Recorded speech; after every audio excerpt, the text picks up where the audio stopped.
When you talk about restoring an area, it's one thing to put it on paper,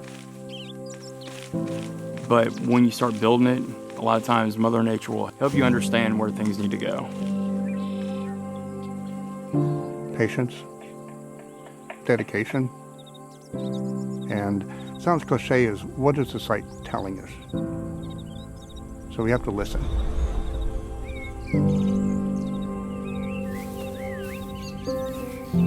One of the main motivations for why I'm involved in this line of work is because my thumbprint's on that property.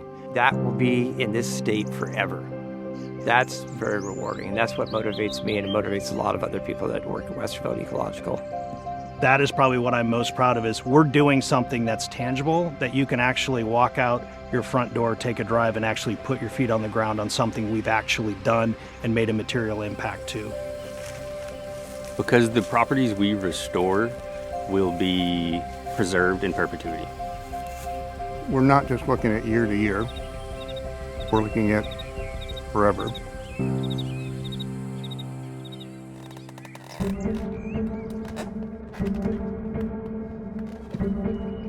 Well, I have fond memories of helping figure out where we were going to have our office, bringing in first card table, which was our actual working space, and private printer to get things going. It was very organic in the beginning. Just the bare minimum. Folding chairs, folding tables from Home Depot. We did not have a receptionist at the time. When we had phone calls coming in, they would rotate through the individuals that were there on staff. Like I would get one and then the next person, and just kind of rotate through. It was almost kind of like pizza delivery.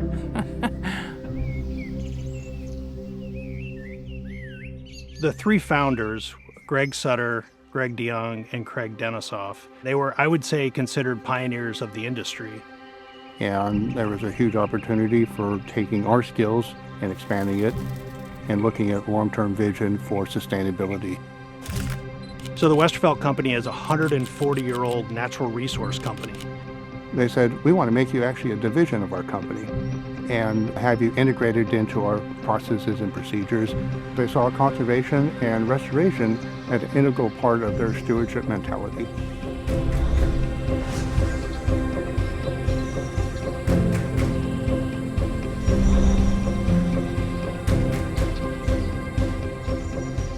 A simple way to explain our business is we are finding great sites to restore, and those sites are going to generate credits that we can just sell to someone who has an impact in the same area. So someone is going to build a housing development or a road, they're going to hurt some wetlands, they need a way to offset that impact. We started out as a very small, entrepreneurial, fast-moving group of people that were highly passionate about conservation and restoration of the natural landscape.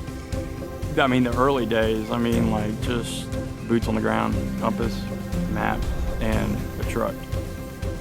And just to know where we are today and where we started, it's pretty cool.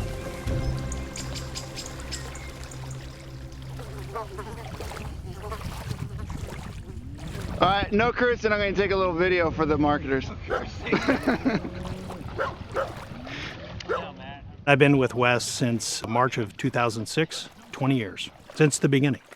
What has surprised me is how complicated and challenging it is to do good work in the environment. In concept, that should be easy. You go get to invest a bunch of money in a great restoration project and you get to do the work. But what happens is you get to make a commitment of all these resources and funds, and then you have to go through a very rigorous process to end up doing the good deed that you're begging to do. We moved fast, we broke things, we innovated, and that was really what drove us to be successful. We broke some of the norms around the way that conservation was done, and that innovation helped shape the way our company moved forward through time.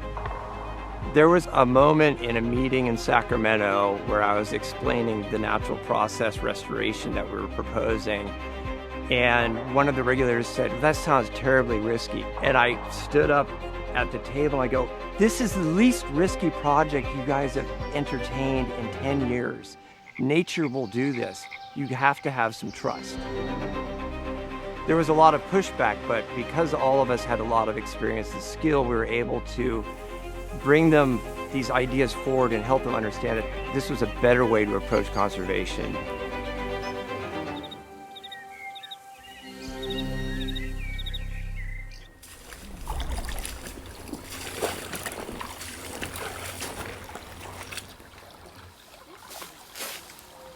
When I started, I had a flip phone and a paper map and a big clunky GPS that worked most of the time. And it was just you in the woods.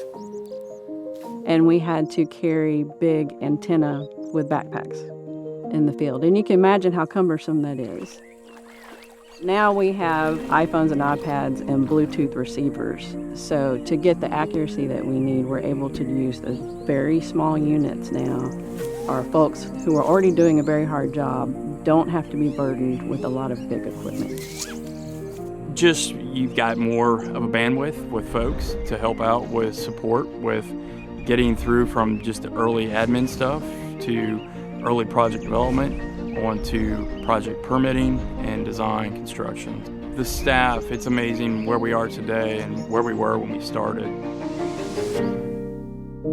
And where we're at now is we are a really well-developed, really established company with solid brand, solid reputation, and a cohort of employees that really are industry leaders.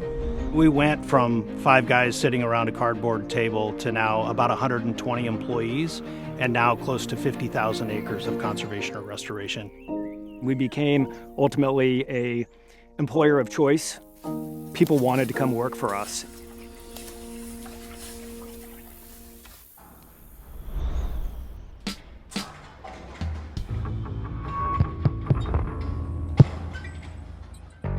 I like to use the analogy that we felt like a garage band, like a high school garage band with like 4 or 5 guys.